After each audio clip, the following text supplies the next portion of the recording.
पेंड्रा राजमहल की बुलंद इमारत आज भी अपने इतिहास बयां करती नजर आती है। अब तक राज्य बनने के बाद उपेक्षित इस गढ़ में नई राज्य सरकार के गठन के बाद इसके कायाकल्प होने की उम्मीदें की जा रही थी।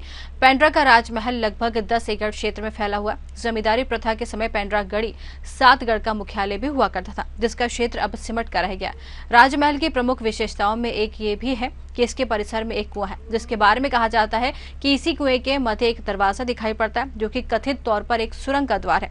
राज दरबार में राजाओं के जमाने में शिकार किए गए शेर की खाल को जीवंत रूप देकर प्रदर्शनी के लिए लगाया गया। वर्तमान में इसका एकमात्र वारिस राजा उपेंद्र बहादुर सिंह ही बचे हैं, जो कि अब पूरी जिम्मेदारी का बखूबी निर्वहन कर रहे हैं। ये छत्तीसगढ़ को मिला के बना है, जिसमें रायपुर के 18 और बिलासपुर के 18। ये पेंड्रा गढ़ रतनपुर राजा के अंतर्गत आता था और हमारे पूर्वज हिंदू सिंह छिंदू सिंह जब यहाँ पर आए थे, घोर जंगली क्षेत्र था ये, और पिंडारियों का यहाँ पे आतंक था। इस क्षेत्र को पंडरी वन के नाम से जाना जाता था। पिंडारियों के आतंक से हमारे पूर्वजों ने इस क्षेत्र को मुक्ति दिलाया। उस एवज में रतनपुर राजा ने ये क्षेत्र हमारे पूर्वजों को सौंपी थी, जिसका बाद में हमारे पूर्वजों ने विस्तार करके ये पूरा क्षेत्र जो है 484 गांवों की ज़मींदारी हो गई थी, जिसमें 484 गांवों में मुख्य जो वो था वो पेंड्रा था। इसके साथ मातिन ज़मींदारी, पोड़ी उपरोड़ा ज़मींदारी और करगी केंद्र ज़मींदारी, ये चारों ज़मींदारी हम सभी एक परिवार के हैं और इसलिए इन सबको एक साथ जोड़ के 484 गांव की ज़मींदारी कही जाती है। किन्हीं भी पुराने समय में आप ध्यान देंगे, अभी भी जो प्राचीन जगह हैं, वो कोई भी महल पानी के करीब या तो नदी के किनारे होगा या किसी बड़े बांध या सरोवर के किनारे होगा, क्योंकि उस समय पानी की सुविधा कुआं और तालाब और नदी ही थे। आज के जैसे विद्युत सुविधा तो उपलब्ध थी नहीं, तो इसलिए पानी के निकट जो है बगल में ये महल बना, यही है। माधवराव सप्रे जी यहाँ पे 2-3 साल अपनी यहाँ पर बिताए हैं, अपनी सेवा दिए हैं।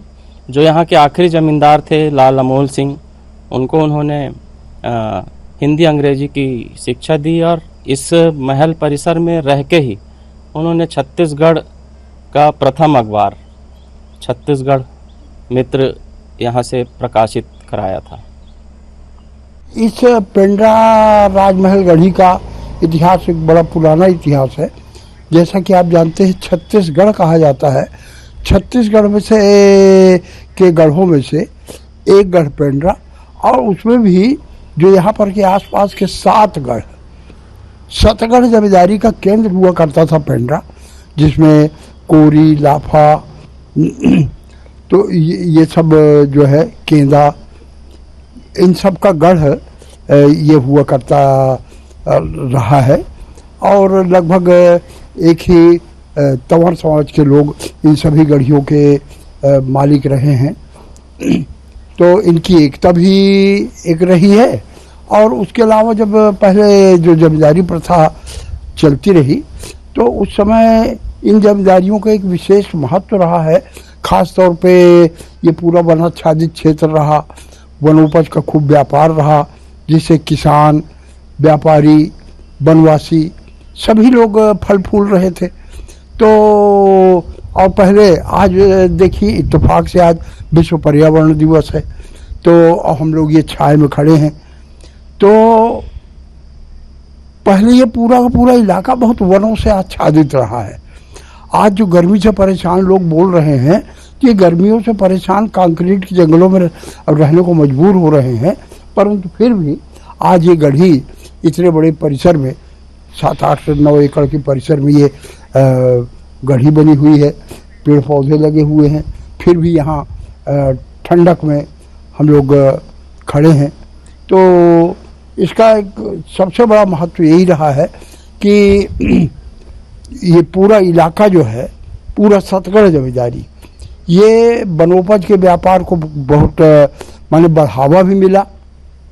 ये इसके प्राकृतिक वातावरण के कारण कि प्रकृति की रक्षा हुई, वनों की रक्षा हुई, वनवासी वहाँ से वन के जो सामग्री है वन एकत्रित करके और बेचे, अपना जीवन चलाए इस तरह से। और दूसरी बात ये कि स्वतंत्रता संग्राम के समय में भी लगभग ये मानिए कि जो गांधी जी का आंदोलन रहा है ये पहले पूरा बिलासपुर जिला कहलाता था, तो बिलासपुर जिले में भी स्वतंत्रता आंदोलन का जो अलग था वो भी खूब जगह।